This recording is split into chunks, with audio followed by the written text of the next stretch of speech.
ত্রিপুরা প্রদেশ যুব কংগ্রেসের মাননীয় সভাপতিকে অনুরোধ করব, মাননীয় বিধায়ক প্রদেশ সবাইকে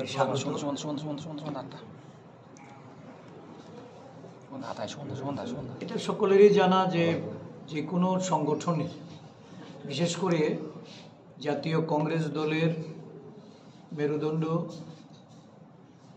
যুব কংগ্রেস এবং ছাত্র সংগঠন NSCUI, আমাদের রাজ্যে যুব সংগঠনে একটা নতুন উচ্ছ্বাস উদ্দীপনা তৈরি হয়েছে। যুব সভাপতি হিসাবে রাজ্য যুব কংগ্রেসের নীলকমল সাহা এবং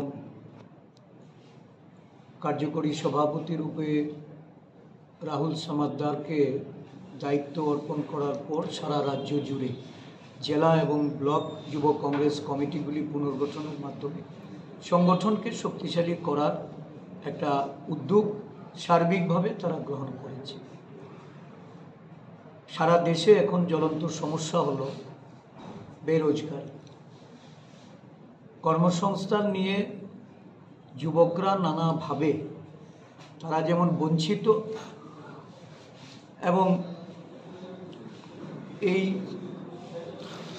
বঞ্চিত যুবকদের নিয়েও নানা ধরনের উপহাস, অবমাননা এগুলি সারা দেশে যেমন সংগঠিত হচ্ছে, আমাদের রাজ্যেও হচ্ছে।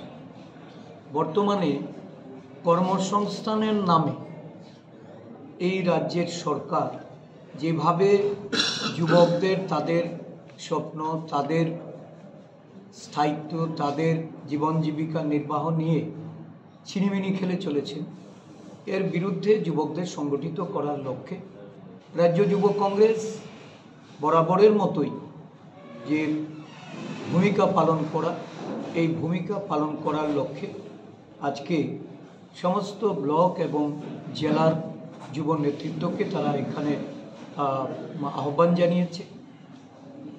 এক দিবসীয় একটা সেমিনারের মাধ্যমে বিভিন্ন দিক নিয়ে আলোচনা হবে এবং আগামী দিনে গতিপথ তারা নির্ধারণ করবে।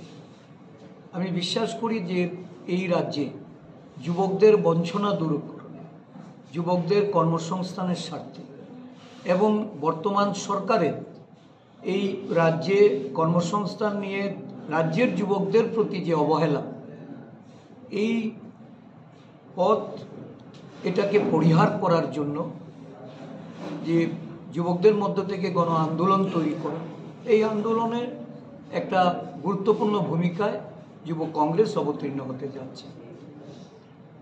আমি আমাদের রাজ্য কংগ্রেসের পক্ষ থেকে যুবকদের সর্বত সহযোগিতা করার জন্য এবং তাদের আগামী দিনে দিশা দেখানোর জন্য রাজ্য কংগ্রেসের পক্ষ থেকে সর্বভারতীয় কংগ্রেস কমিটির যিনি আমন্ত্রিত সদস্য রূপে আমাদের রাজ্যের বিধায়ক সুদীপ রায় বর্মন, উনিও এই সভায় উপস্থিত হয়েছেন। ওনার তরফ থেকেও আজকে আলোচনায় উনি অংশগ্রহণ করে তাদেরকে একটা দিশা দেখাবেন এবং এই রাজ্যের যুবকদেরকে সংগঠিত করার জন্য আমরা রাজ্য যুব কংগ্রেসকে সর্বতোভাবে সহায়তা প্রদান করব। এই যে বৈঠক, এই বৈঠক নিয়ে মোটামুটি কি আলোচনা করবেন, কি বিষয় থাকবে? ত্রিপুরা প্রদেশ যুব কংগ্রেস এটা খুব সময় উপযোগী কথা হচ্ছিল কিছুদিন আগে।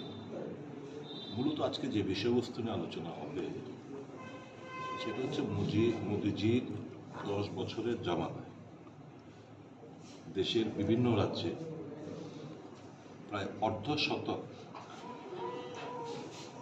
বিভিন্ন স্টেটে প্রশ্নপত্র ফাঁস হয়েছে এবং সর্বশেষ হচ্ছে আপনারা জানেন নিট পরীক্ষা যে ব্যাপক যে কারচুপি, যে গোজামিল, যে দুর্নীতি হয়েছে, সেটা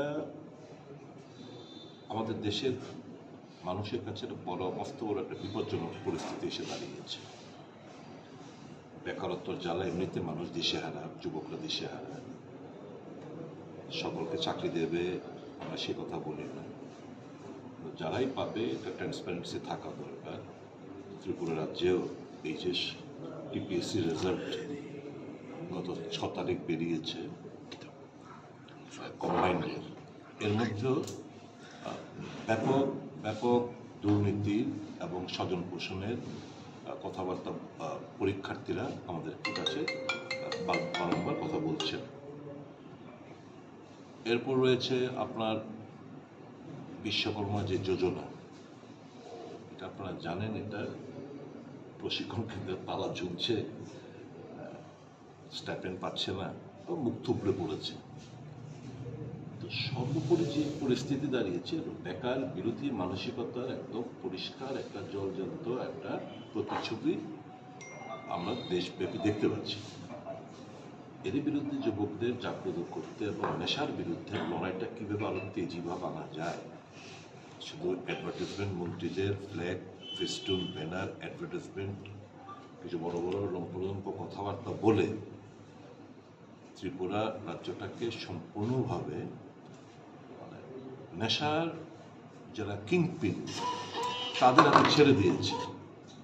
তো এর বিরুদ্ধে লড়াই করতে দৃঢ় প্রত্যয় নিয়ে যুব কংগ্রেস লড়াই করতে চাইছে। সে ব্যাপারে আলোচনা বা একটা গাইডলাইন তৈরি করে আগামী দিন যাতে যুবকদের, রাজ্যের যুবকদের নিয়ে বিভিন্ন নানা যুবকদের যে কঠিন যে সমস্যাগুলো রয়েছে এইভাবে তাদেরকে সঙ্গে নিয়ে আন্দোলন করা যায়, সরকারকে নাড়া দিতে পারে, সে নিয়ে একটা রূপরেখা একটা তৈরি হবে আজকের এই আলোচনা সভায়। দাদা